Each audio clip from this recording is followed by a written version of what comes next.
नमस्कार, मैं हूं आपके साथ आस्था कौशिक। वक्फ क्या है, वक्फ क्यों किया जाता है और मोदी सरकार जो वक्फ संशोधन बिल लेकर आई है उसमें ऐसा क्या है कि पूरे देश में राजनीति तेज हो गई है, या यूं कह लीजिए कि राजनीति गर्मा चुकी है और अब तो मामला सुप्रीम कोर्ट तक पहुंच गया है।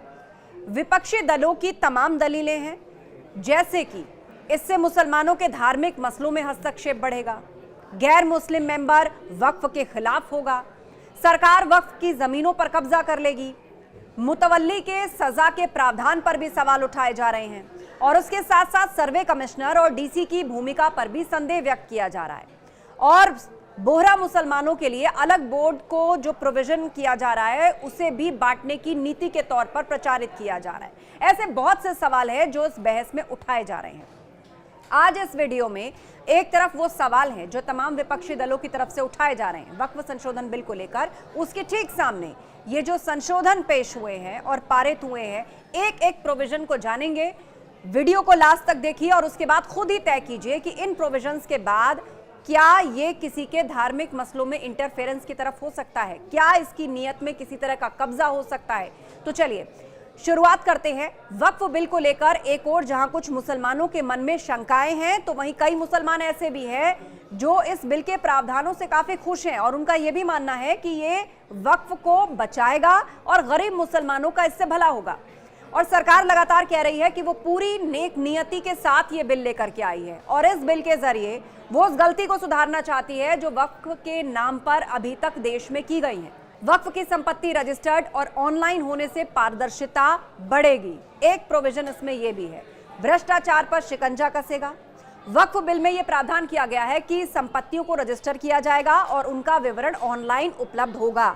आप भी अपने घर में बैठकर क्लिक करके उसे चेक कर सकते हैं। इस व्यवस्था से वक्फ संपत्ति का पूरा विवरण ट्रांसपेरेंट हो जाएगा और कोई भी व्यक्ति इस पर अनधिकृत कब्जा नहीं कर पाएगा और साथ ही अगर कोई भ्रष्टाचार हो भी रहा है तो उस पर भी लगाम कसेगी, वो बहुत जल्दी प्रकाश में आ जाएगा। नए संशोधन के मुताबिक एक प्रोविजन ये भी है कि वक्फ बोर्ड में गैर मुस्लिम सदस्यों की नियुक्ति होगी। इस्लाम धर्म के एक विशेषज्ञ का बोर्ड का सदस्य होना जरूरी है। निर्णय लेने में गैर मुस्लिम, अन्य मुस्लिम, पसमानदा मुस्लिम, यहाँ तक कि पिछड़े मुस्लिम और महिलाओं को भी शामिल किया जाएगा ताकि कोई भी फैसला जो लिया जाए वो पूरी तरीके से ठोस हो, पारदर्शित हो, सबकी राय उसमें सम्मिलित की जाए। संपत्ति पर महिला उत्तराधिकार को लेकर भी सुरक्षित किया गया है। वक्फ बिल में महिलाओं के उत्तराधिकार को सुरक्षित किया गया ताकि उन्हें संपत्ति से वंचित करके वक्फ ना किया जा सके। जिसको वक्फ करना है ऐसा ना हो कि महिलाओं बेटियों का अधिकार मार करके कोई संपत्ति को वक्फ कर दे, पहले उसे उसका अधिकार देना होगा। वक्फ बोर्ड और परिषद में 2 महिला सदस्यों की नियुक्ति जरूरी होगी। किसी भी संपत्ति को वक्फ प्रॉपर्टी घोषित करने से पहले उसका सत्यापन अति आवश्यक होगा।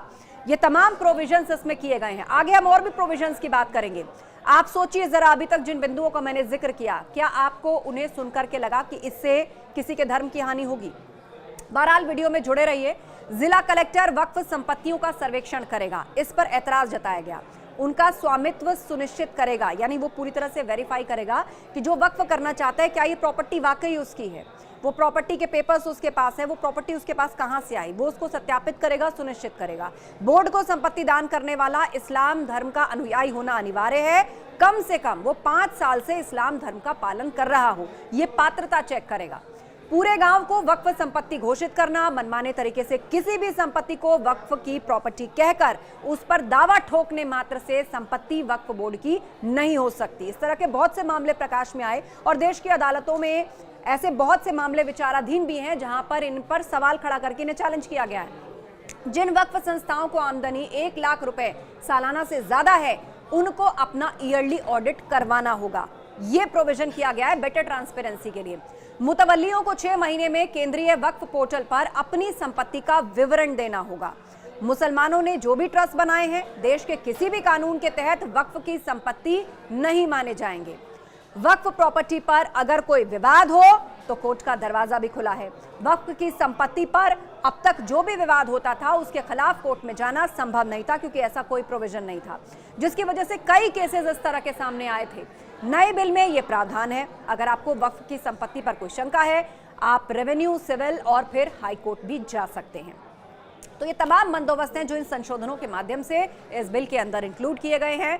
उम्मीद है पूरी वीडियो से आपको जानकारी जरूर मिली होगी और आपके लिए ये तय करना और सोचना आसान होगा कि क्या इन संशोधनों से किसी के धर्म की हानि होती है, क्या इन संशोधनों से किसी के धर्म में किसी तरह का कोई इंटरफेरेंस होता है, क्या ये एक धार्मिक मसाइल है या फिर किसी मैनेजमेंट को ट्रांसपेरेंट और करप्शन फ्री बनाने के लिए एक व्यवस्था है।